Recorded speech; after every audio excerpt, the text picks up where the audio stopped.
Hay muchos más ejemplos, no quisiera que toda mi charla se restringiera a explicarles estas ventajas, así que las voy a enumerar y explicárselas muy brevemente. Mercados laborales internos. Cuando hay un mercado laboral poco transparente, poco dinámico, como suele ocurrir en países en vías de desarrollo, las compañías que pertenecen a un grupo pueden identificar rápidamente a los mejores funcionarios dentro de toda la estructura grupal. Piensen ustedes en algunos grupos colombianos que solo suelen promover a directores y administradores que pertenecen al mismo grupo. Eso se debe, en parte, por lo menos, a que el mercado laboral interno le permite al grupo contar con información sobre quiénes son las estrellas nacientes, quiénes son los funcionarios que deben ser objeto de promociones y puedan subir en la estructura corporativa de la compañía. Lo mismo ocurre con la infraestructura compartida. Piensen ustedes, por ejemplo, en la construcción de carreteras o de puertos, incluso de centrales de datos que puedan ser compartidas entre varias compañías de un mismo grupo empresarial. Eso abarata los gastos de operación del grupo y, por supuesto, contribuye a una conquista extensiva de mercados por parte de los grupos. La última ventaja, yo creo que es la más importante. Pregúntense ustedes si comprarían acciones en la Bolsa de Valores de Colombia de una sociedad desconocida, que no perteneciera ni al Estado, como en el caso de Ecopetrol, ni a un grupo empresarial de alguna trayectoria en el país. Posiblemente nadie o pocas personas se aventurarían a hacer una compra de esa naturaleza. Y la razón es que los inversionistas conocen a los grupos empresariales, saben que el grupo va a volver reiteradamente al mercado y que tiene incentivos para comportarse de manera adecuada, para no defraudar a los inversionistas. Por eso, en países en los que el Estado no puede proteger en forma adecuada a los accionistas de una compañía, los grupos cumplen también la función de suplir esa defectuosa protección y asegurar que funcionen las bolsas de valores. Para que funcionen estos mercados internos, que suplen falencias en sistemas judiciales, financieros, en bolsas de valores, en mercados laborales y de infraestructura, se requieren dos cosas. Lo primero, relaciones cercanas y frecuentes entre las compañías del grupo, es decir, que la compañía de clinker pueda contratar todos los días, en cualquier momento, con la compañía de cemento sin ninguna restricción, de la manera más dinámica posible. La segunda y más importante y necesaria condición es que se puedan celebrar operaciones en interés exclusivo de una compañía, a pesar de que la otra contratante sufra un perjuicio. Volvamos al ejemplo del préstamo. La compañía roja, en lugar de disponer de esos 1.000 millones de pesos para ampliar su capacidad industrial, en vez de usar esos recursos para contratar más empleados, los está disponiendo para uso de otra compañía del grupo a pérdidas. El costo de oportunidad que sufre la compañía roja por no poder usar esos 1.000 millones de pesos tiene como contrapartida esencial el beneficio que recibe la sociedad morada. Aquí hay una transferencia de una suma dineraria, hay una transferencia del costo de oportunidad del dinero de la compañía roja a la compañía morada. La compañía roja sufre un perjuicio inexorable por esta operación. Y eso es precisamente lo que hace que la estructura de grupo sea atractiva. Como es tan caro ir al mercado financiero, mediante operaciones de esta naturaleza se puede financiar la actividad de la compañía morada a expensas de los estados financieros, del patrimonio social de la compañía roja. Esas son las dos condiciones entonces para que operen los mercados internos.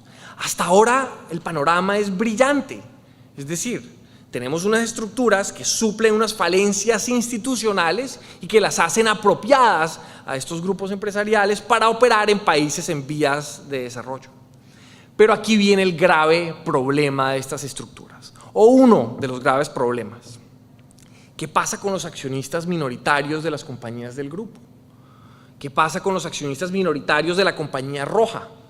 Por ejemplo, que en lugar de recibir dividendos por 1.000 millones de pesos, están viendo cómo las disponibilidades de efectivo, cómo los excedentes de liquidez de la compañía se están usando para sufragar la actividad de otra sociedad. Aquí hay un problema en el que el Estado tiene que intervenir de manera incisiva. Y en virtud de mi participación ahora en la Superintendencia de Servicios Públicos, quisiera poner de relieve otro problema muy importante. ¿Qué ocurre cuando una de esas compañías pertenece o presta un servicio público domiciliario? Cuando una de las compañías pertenecientes a un grupo presta, en este caso, el servicio público de acueducto.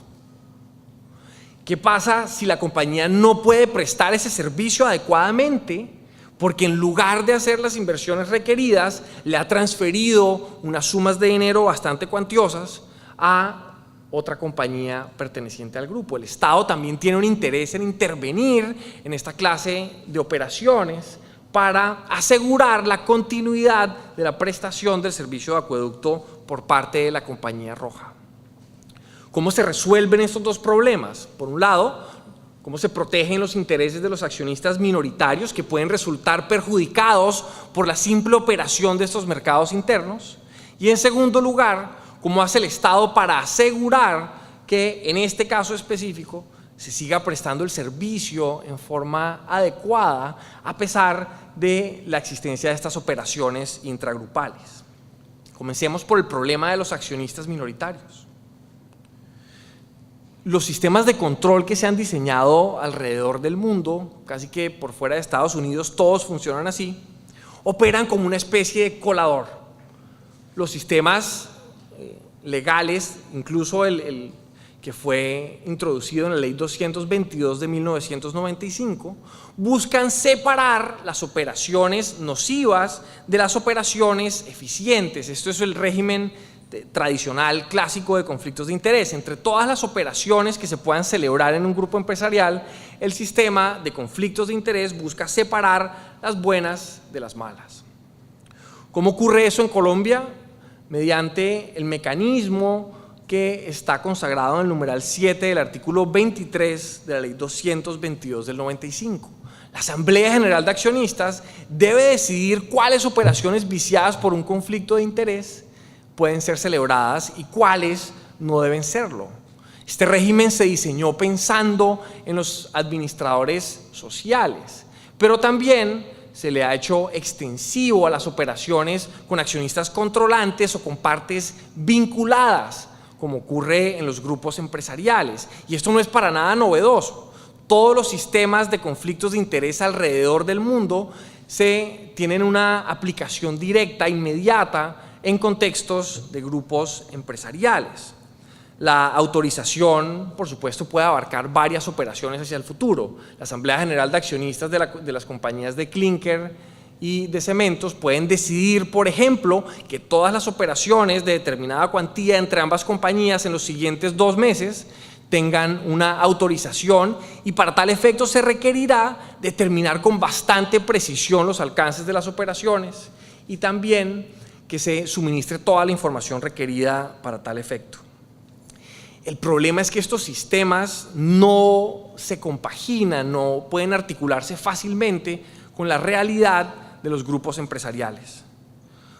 Por un lado, estos sistemas no protegen a los accionistas minoritarios. La regla del numeral 7 del artículo 23 de la Ley 222 permite que la matriz imparta la aprobación mediante el simple ejercicio de sus mayorías en el máximo órgano social.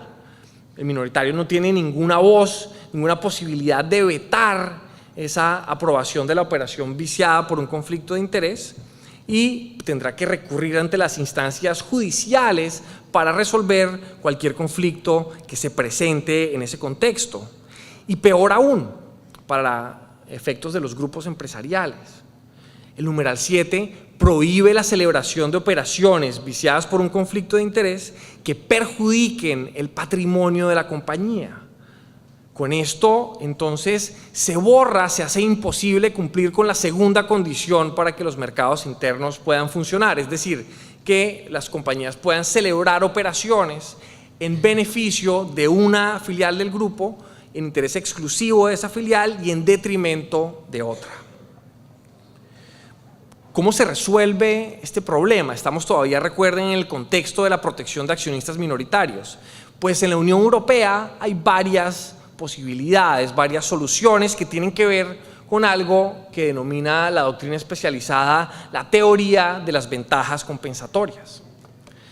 Aunque una operación específica perjudique a una compañía del grupo, es posible que en el mismo ejercicio fiscal se celebren otras operaciones que beneficien a esa filial que fue inicialmente perjudicada. Esto tienen que verlo para entender cómo funciona.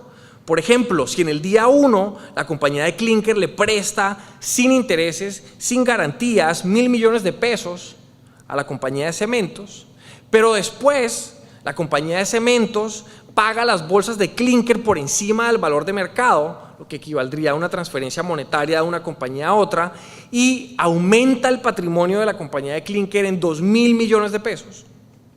La compañía de clinker recibe un beneficio neto por sus relaciones con la compañía de cementos. El problema es que al momento de establecer si esta operación puede celebrarse, el numeral 7 del artículo 23 dice no se puede celebrar porque es perjudicial para la compañía de clinker. La teoría de las ventajas compensatorias reconoce esta cercana y prolongada interacción entre las compañías y establece que al final del ejercicio deben tenerse en cuenta tanto las operaciones que fueron perjudiciales como aquellas que beneficiaron el patrimonio de esta sociedad y de esa manera establecer quién le debe cuánto a quién. En este caso, la compañía de clinker podría terminar beneficiada de esta operación de las interacciones intragrupales y al final del ejercicio adeudarle a la compañía de cementos una suma de dinero. Esto es muy similar a lo que se propuso en el proyecto de ley número 70 de 2015, que ya mencionó el señor superintendente, que pretendía introducir en Colombia un sistema que permitiera el funcionamiento de los grupos empresariales a partir de la teoría de las ventajas compensatorias. Hablemos ahora del problema que debe enfrentar el Estado cuando un grupo empresarial trata de distribuir recursos entre sus compañías filiales y con ello se causa un perjuicio en el contexto específico de la prestación de servicios públicos domiciliarios. El artículo 31 de la ley 222 del 95, uno de los artículos menos usados de esta ley, establece que los respectivos organismos de fiscalización gubernamental podrán, como también lo dijo ya el superintendente de sociedades, comprobar la realidad de las operaciones que se celebren entre una sociedad y sus vinculados. ¿Con qué propósito? Si las operaciones son irreales, simuladas, ficticias, o si superan en forma exorbitante las condiciones normales del mercado, el Estado, y en este caso específico la superintendencia que ejerza la inspección, vigilancia o control sobre la respectiva compañía, podrá tomar una de dos medidas. La primera de ellas, imponer multas.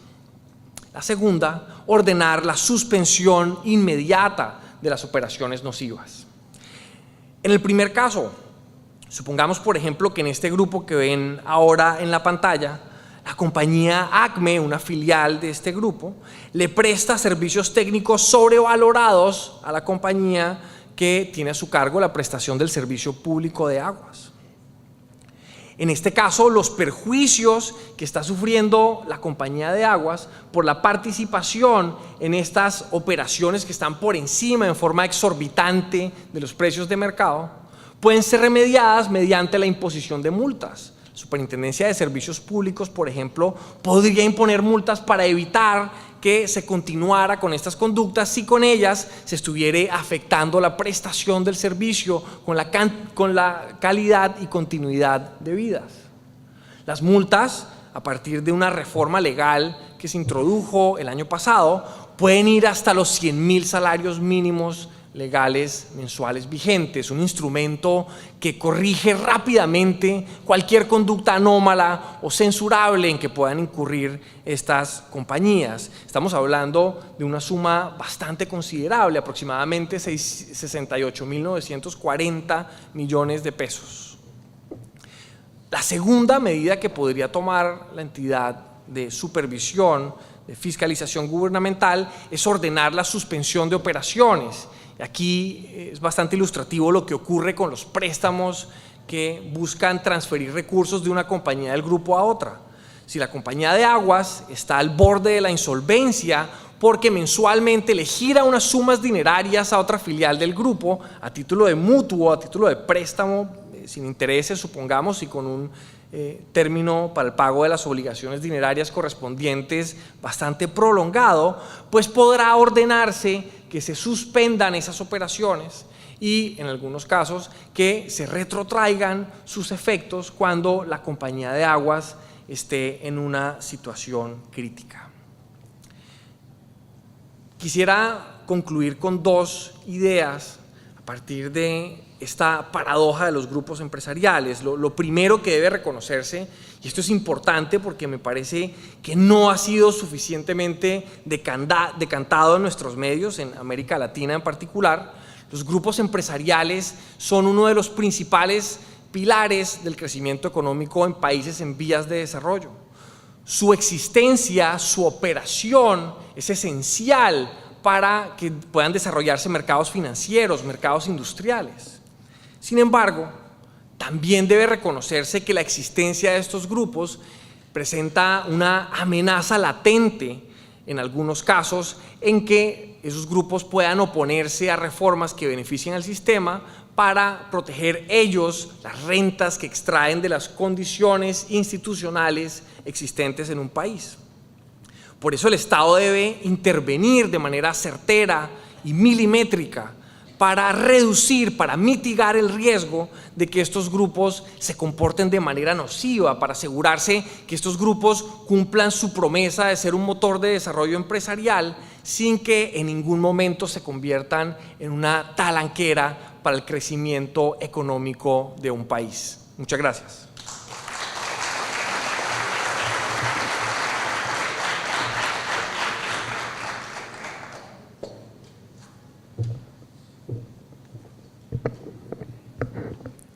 Agradecemos al Superintendente de Servicios Públicos, doctor José Miguel Mendoza, por su intervención y por explicarnos sobre los conflictos de interés en los grupos empresariales. Seguimos con este segundo día del primer Congreso Internacional de Derecho Empresarial, Contable y de los Negocios, evento organizado por la Cámara de Comercio de Cartagena en conmemoración de sus 100 años. Este ha contado con el apoyo técnico, la Dirección Técnica de Complexus y con el apoyo de Confecámaras, la Superintendencia de Sociedades, así como la Superintendencia de Industria y Comercio. Agradecemos muy especialmente la presencia de los decanos de las facultades de Derecho, Contaduría y Administración de Empresas y Negocios de las principales universidades de nuestra ciudad, quienes siempre tendrán un espacio dentro de nuestros eventos académicos.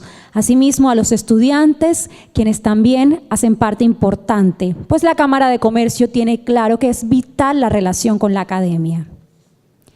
Uno de los ejes principales de nuestro evento, además coyunturales para el desarrollo económico y empresarial de nuestro país, es la dosimetría sancionatoria.